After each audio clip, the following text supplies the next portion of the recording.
Hello again, this is Dr. Tom Herskowitz, and this video we're going to be talking about Chapter 3, which is talking about the key personnel of the court system.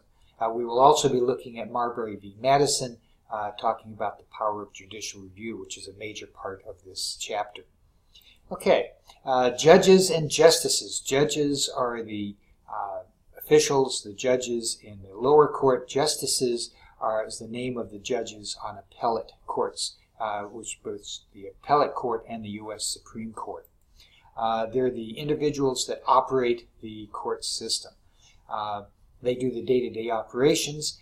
The justices and the judges apply the law to a case. Determination of fact in a case is done by a jury, unless the jury is waived by the parties and then the judge at the trial level will determine the facts.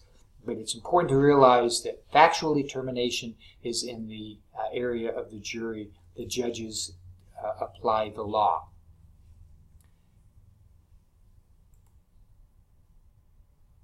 Okay, so individuals who operate the court, justices review the court's decisions in the appellate level. The jurors, they're the fact-finding body. They determine if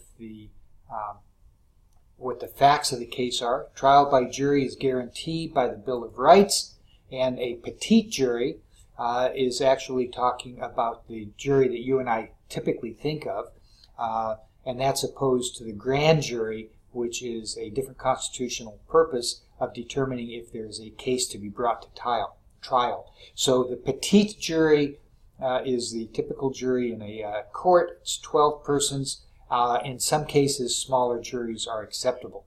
In civil cases, the parties may unanimously agree to waive a jury.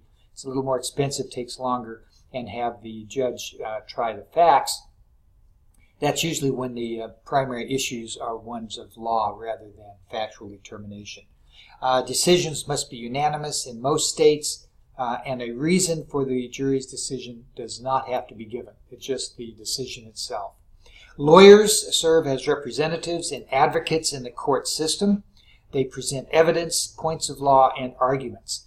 And each lawyer argues very strongly in favor of his or her client. And thus the court gets to see both sides of a case because the attorneys are doing their jobs very diligently. They question witnesses and they raise challenges to testimony. The judge will typically not raise a challenge in a case. It's up to the lawyers themselves to do that. The primary duty is to the administration of the law. They serve as counselors, advocates, and public servant. Rules of evidence provide that any communications with a lawyer is privileged, which means it cannot be discovered.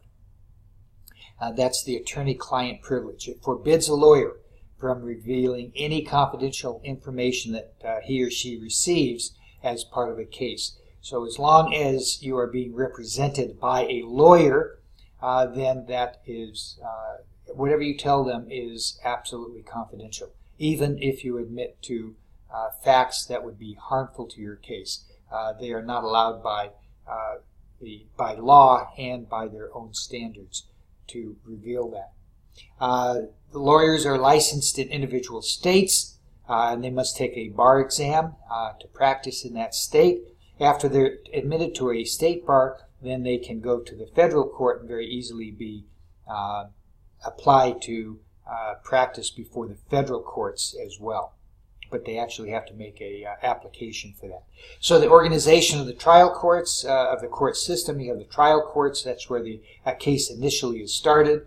A party or parties, both parties may appeal that to an appellate court. They have the absolute right to appeal a case. And then the appellate court decisions may be appealed to the Supreme Court. But as we'll find out later, the Supreme Court has the right to decide whether or not they want to accept the case. There is no obligation for the Supreme Court to accept an appeal. And that appeal goes through a writ of certiorari, which we'll be talking about. Each court has its subject matter jurisdiction, which means it has power over certain specific issues. Power over the issues involved in the case. There are some courts that do very specific things, such as probate courts, tax courts, traffic courts. These are limited jurisdiction, and they can only hear the cases that are subject matter which they are allowed to do.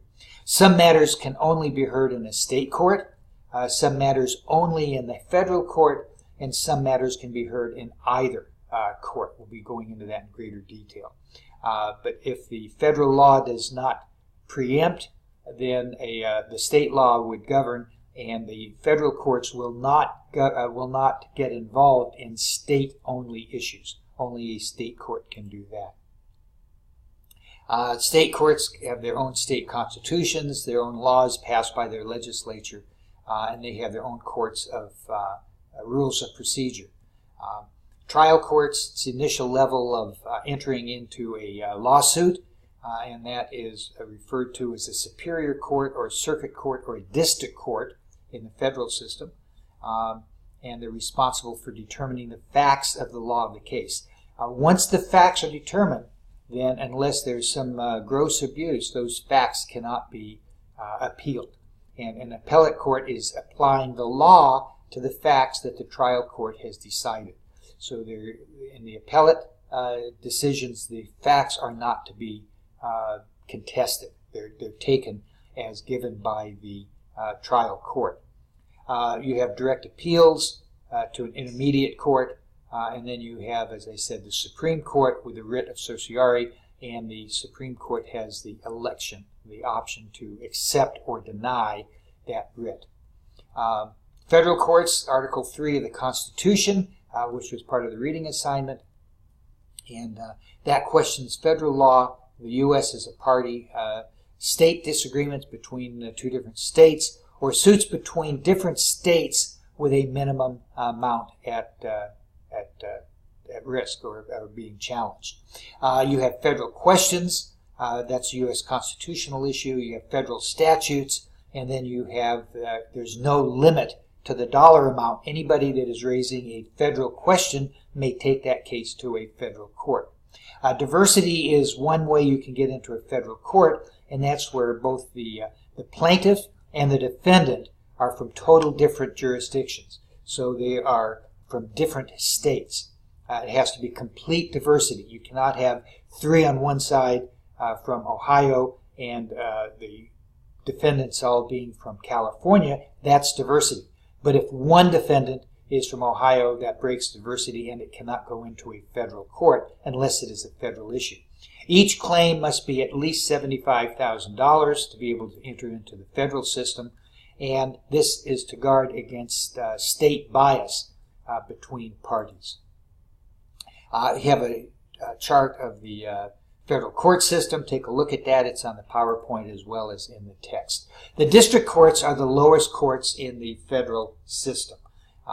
They're the trial court. There's at least one court in every state, usually more, as well as the District of Columbia. They operate under the federal rules of civil procedure. It is a separate legal system from the state itself. There are 12 courts of appeal, one for each federal district. There are special courts of appeals there's special courts in administrative decisions. And the other courts have been created to handle special subject matter, such as courts of appeal for the armed forces. This is a map that's also in the text and in the PowerPoint showing the 9 districts, the states that are in each of the districts. Remember, the district courts within each district must follow the precedent as set up by the appellate court in that district. So the Ninth Circuit district courts will follow the stare decisis, the prior decisions, as precedent for any cases that arise in any of these states. However, if you're in the 3rd district, they may have a different set of precedences, and those courts would be doing differently. Remember, if there's a conflict between those districts, then the U.S. Supreme Court will decide. So, see if you can answer that. Don't look at the answer, answer it yourself, and then see that the correct answer is C. It reviews the law, not the facts. Decisions by the U.S. Supreme Court are the law of the land. A petition of certiorari, writ of certiorari, is submitted to the Supreme Court. Less than 100 out of 7,000 cases a year are accepted by the U.S. Supreme Court. It resolves any cases resolving any constitutional issues, the interpretation of the Constitution, the interpretation of federal laws, resolves conflicts between different appellate courts, and it's the final judgment. The final judgment is the law of the land, and all courts, federal and state, at that point must follow the decisions of the U.S. Supreme Court. Power of judicial review. This is going to be under Marbury v. Madison. It's a case that is you're to read. It's also got a separate video on it. It's a very interesting case. Fascinating to see the way that the Justice Marshall was able to come up with a decision. While it appeared that he was giving away power of the U.S. Supreme Court, he actually garnered the most significant power that the court has, and that is the right to review any law and determine by itself, the court itself determines whether or not that law is constitutional. Now, that's not in the Constitution. It was decided by Marbury v. Madison and has become the law of the land. It could have been that the legislature itself had the right to determine if a law was constitutional, but it didn't. And so we have that case now. You can look at some of the different cases that have influenced society. The decisions made by the Supreme Court have a major impact on all that we do in the country. Okay, that's the judicial system. Hope you find it interesting. We have one more video this week, and then you'll be able to take the quiz. Thank you very much.